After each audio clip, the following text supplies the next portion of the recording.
ఏ ప్రభుత్వం అధికారంలోకి వచ్చినా, లేదా ఏ ప్రభుత్వం అధికారంలో ఉన్నా, ఆస్తి తగాదాలతోనో, ఇల్లీగల్ అఫైర్స్ తోటో, లేకపోతే పాత కక్షలతోటో జరిగే 1, 2 హత్యలు, లేకుంటే 1, 2 కొట్లాటలు సర్వసాధారణం.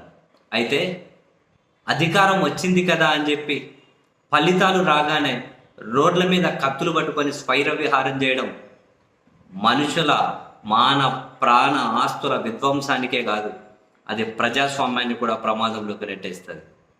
చాలామంది చదువుకునే ఎదవలకు కూడా ఈ రెండింటి మధ్య డిఫరెన్స్ కూడా తెలియట్లేదు. పాత గొడవలతో కాపు కాల్చి చంపడం వేరు, ఆస్తి తగాలతో ఆవేశంతో చంపుకోవడం వేరు. పోలీసులు సాక్షులుగా నిలబడ్డప్పుడు చేతులు కట్టుకొని నిలబడ్డప్పుడు వాళ్ళ కళ్ళ ముందే కత్తులతో పడవడం ఏం తమాషానా? ఎవరు కొడుతున్నారని కాదు పాయింట్. ఇక్కడ ఓవరాల్గా సిస్టమ్ను చూడాలి. ఆ మాత్రం కూడా జ్ఞానం చాలా మందికి ఉండలేదు. అప్పుడు జరిగినా ఇప్పుడు జరిగినా ఏవో ఫోటోలు పెడుతున్నారు.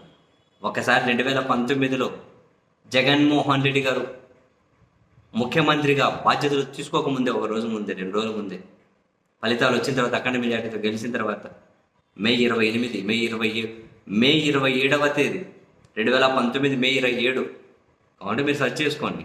27 పరిటాల రవీంద్ర గారి కుటుంబం, వాళ్ళ భార్య గారు, వాళ్ళ కుమారుడు శ్రీరామ్, వీళ్ళిద్దరూ వెంకటాపురంలో మీడియా సమావేశం పెట్టి వాళ్ళ భద్రత మీద ఆందోళన వ్యక్తం చేస్తే, వాళ్ళ భద్రత మీద అలా వాళ్ళు ఆందోళన వ్యక్తం చేసినటువంటి గంటల వ్యవధిలోనే కర్నూలు రేంజ్ డిఐసి ఆదేశాలు ఇచ్చారు.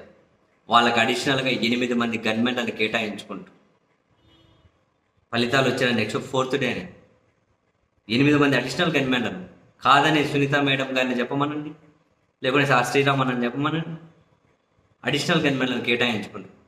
అప్పుడు మీడియా బ్రహ్మాండంగా రాసింది, జగన్ పాజిటివ్ పాలనకి ఇది సంకేతము అని. కానీ ఇప్పుడు ఫలితాలు వచ్చిన తర్వాత ఏం జరుగుతుంది?